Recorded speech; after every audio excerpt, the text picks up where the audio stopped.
Hello friends, welcome to my channel. आज हम discuss करेंगे इंडियन इकोनॉमिक डेवलपमेंट के 5th चैप्टर में से सेकंड पार्ट के बारे में।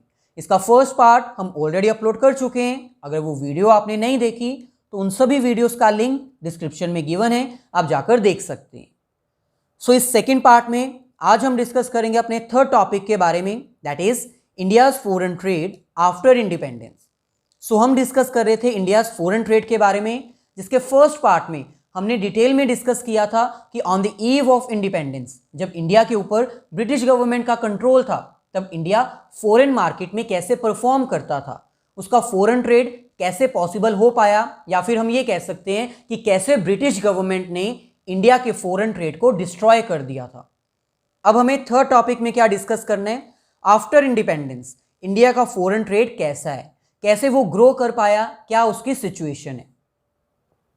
फर्स्ट ऑफ ऑल आपको ये पता होना चाहिए आफ्टर इंडिपेंडेंस, क्योंकि इंडिया ग्रो करना स्टार्ट कर चुका था। In the same way India का जो इंटरनेशनल ट्रेड है, जो फॉरेन मार्केट में पोजीशन है, वो भी ग्रो करनी स्टार्ट हो चुकी थी, जिसका मेन बेनिफिट कब मिला, जब इंडिया में इकोनॉमिक प्लानिंग स्टार्ट की गई। इकोनॉमिक प्लानिंग की हेल्प से ये प्लान किया गया कि कैसे हम अपनी इंपोर्ट और एक्सपोर्ट्स को इंक्रीज कर सकते हैं, ताकि इंडिया का इंटरनेशनल मार्केट, इंडिया की इंटरनेशनल ब्रांडिंग की जा सके और फॉरेन ट्रेड को इंक्रीज किया जा सके। यहां पर हमें कह रहे हैं after independence economic planning helps a lot for the growth of international trade.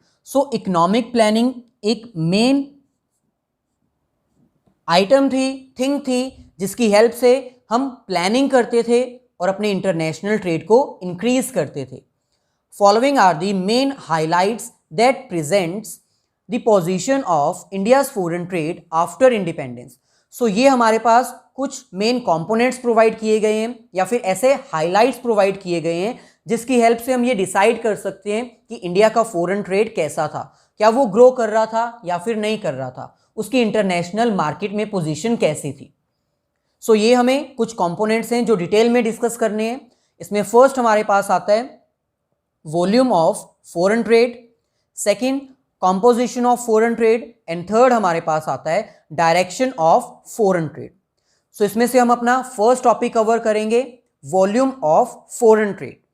Volume of foreign trade का मतलब क्या होता है? Volume of foreign trade means quantity of import and export of a country. आप कितनी क्वांटिटी में goods का import और एक्सपोर्ट कर रहे हो, वो फाइंड आउट करना, वो चेक करना। सिंपल है, एक इकोनॉमी तभी ग्रो कर पाएगी अगर उसकी क्वांटिटी ऑफ इंपोर्ट और एक्सपोर्ट दोनों ही ज्यादा होंगे। अगर एक कंट्री इंपोर्ट और एक्सपोर्ट नहीं कर रही, इट मींस वो ग्लोबली प्रेजेंट नहीं है, इंटरनेशनल मार्केट में वो पार्टिसिपेट नहीं कर रही है। वॉल्यूम में हमें क्या फाइंड आउट करना होता है? क्वांटिटी। कितनी क्वांटिटी में एक पर्टिकुलर कंट्री इंपोर्ट या फिर एक्सपोर्ट कर रही है अपने प्रोडक्ट्स का और सर्विसेज का। ओवरऑल हम ये कह सकते हैं कि हमें फर्स्ट कंपोनेंट में, अपने इस फर्स्ट कंपोनेंट में क्या चेक करना है? Quantity. Quantity of import and export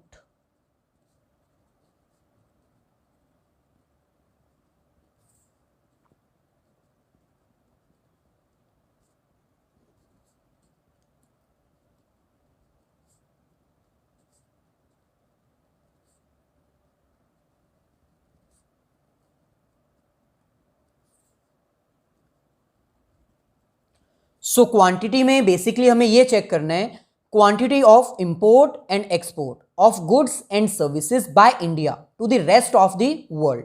कितनी क्वांटिटी में हमने गुड्स और सर्विसेज को इंपोर्ट किया है और कितनी क्वांटिटी में हमने, यानी इंडिया ने, इंपोर्ट और एक्सपोर्ट किया है गुड्स एंड सर्विसेज का। यानी इंपोर्ट कितना किया है और एक्सपोर्ट कितना किया है, इसमें गुड्स एंड सर्विसेज दोनों की क्वांटिटी चेक की जाती है। ये हमारे पास डाटा जिसको आपने रिमाइंड रखना है, ताकि अगर आपसे क्वेश्चन पूछा जाए तो आप डायरेक्टली उसको आंसर कर सकें। और ये जो अमाउंट हमें यहाँ पर दी गई है, ये यूनिट्स में नहीं है, यानी केजीज में, टन्स में या क्विंटल्स में नहीं है, ये रुपीस में होती है, क्योंकि इंडिया में रुपीस करेंसी यूज की जाती है। तो ये रुपीस में यहाँ पर प्रेजेंट की गई है। और ये कितनी है क्वांटिटी में? सो ये करोड्स में है। जैसे फर्स्ट अगर हम बात करें during first plan that is between 1951 to 1956 हमने कितनी गुड्स एंड सर्विसेज का इंपोर्ट किया? 3651 करोड़। उसके बाद एक्सपोर्ट कितना किया? 3109 करोड़। टोटल कितना हो गया? 6760। सो बिगिनिंग में अगर हम चेक करें तो यहां पर फर्स्ट प्लान में हमारा इंपोर्ट जो है वो ज्यादा है एज कंपेयर टू एक्सपोर्ट। बाकी में अगर हम कंपेयर करें तो सेम पोजीशन कंटिन्यू हो रही है, जबकि on the eve of independence क्या था? हम एक्सपोर्ट ज्यादा करते थे और इंपोर्ट कम करते थे, जिसकी वजह से हमारा बैलेंस ऑफ ट्रेड सरप्लस होता था। लेकिन अब ये बैलेंस ऑफ ट्रेड सरप्लस नहीं है। सो इसमें से आपको कुछ बेसिक डाटास रिमाइंड रखने हैं, जैसे कि during first planning year, then in between 8th plan year, क्योंकि यहां पर इकोनॉमिक रिफॉर्म्स कंसीडर किए गए थे, देन लेटेस्ट जो हमारे पास अवेलेबल है 12th प्लान। सो इनके डाटाज आपको रिमाइंड रखने हैं जो आपसे एग्जाम में पूछे जा सकते हैं। अगर हम इनको ऑब्जर्व करें, इनको एनालाइज करें, तो यहां पर हमारे पास कुछ ऑब्जर्वेशंस हैं। जैसे कि फर्स्ट हमें कह रहे हैं this proves that after independence the foreign trade off India improves. यहां पर क्लियरली शो हो रहा है कि आफ्टर इंडिपेंडेंस हमारा इंपोर्ट और एक्सपोर्ट दोनों इंक्रीज हुए हैं। इट मींस आफ्टर इंडिपेंडेंस हमारी जो इंटरनेशनल ब्रांडिंग है, जो इंटरनेशनल मार्केट में पोजीशन है, वो इंक्रीज हुई है। It increases from 6760 crore in first plan to 2,21,91,132 crore in 12th plan. So यहां पर ब्रीफली हमें ये कह रहे हैं कि फर्स्ट प्लान में ये हमारे पास डाटा कितना था? 6760 करोड़, लेकिन अब ये कितना हो चुका है? 2,21,91,132 करोड़ इन रुपीज। सो अगर इसको मेजर करें, it is a jump of 3,282 times, यानी इतने गुना हमारा इंपोर्ट और एक्सपोर्ट की सर्विसेज इंक्रीज हो चुकी हैं। Next, import increased by 3,612 times. जो हमारा इंपोर्ट है वो ज़्यादा इंक्रीज हुआ, यानी हम दूसरी कंट्री से ज़्यादा प्रोडक्ट परचेज करते हैं। दूसरी तरफ जो हमारा एक्सपोर्ट है वो भी इंक्रीज हुआ है, लेकिन कंपैरेटिवली वो उतना ज़्यादा इंक्रीज नहीं हो पाया। हमारा एक्सपोर्ट कितना होता है, कितने टाइम्स इंक्रीज हुआ है? 2,895 टाइम्स।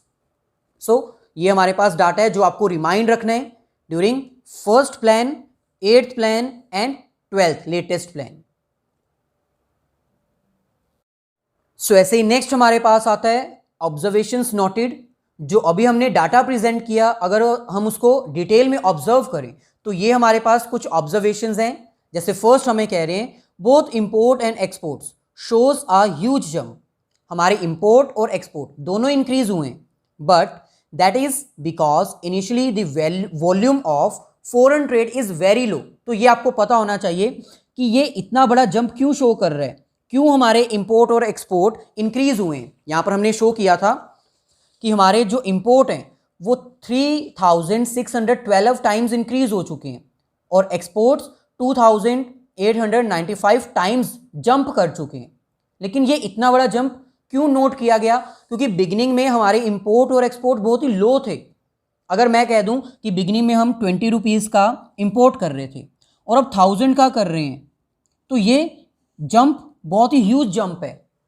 मल्टीपल ऑफ टाइम्स हमारा इंक्रीज हो चुका है इंपोर्ट। लेकिन आपको ये भी तो चेक करना होगा कि बिगिनिंग में थी ही कितनी वैल्यू, ये बहुत ही कम वैल्यू थी। सो इट मीन्स इंपोर्ट और एक्सपोर्ट नो डाउट इंक्रीज हुआ है, लेकिन उसका बेसिक रीजन क्या है? क्योंकि बिगिनिंग में हमारा इंपोर्ट और एक्सपोर्ट बहुत ही कम था, हमारा फॉरेन ट्रेड बहुत ही कम था, इसीलिए ये इतना बड़ा जंप शो कर रहा है। अगर हम इसको मेजर करें, although India's foreign trade improved over the year but our participation at global level is declining.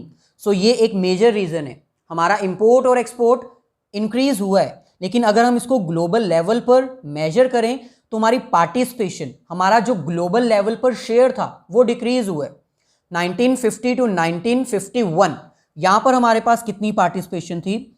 1.8%। It means overall पूरे वर्ल्ड में हमारा इंपोर्ट और एक्सपोर्ट कितना होता था, हमारा पूरा वर्ल्ड में कितना शेयर था? 1.8%। लेकिन अब ये डिक्रीज होकर कितना हो चुका है?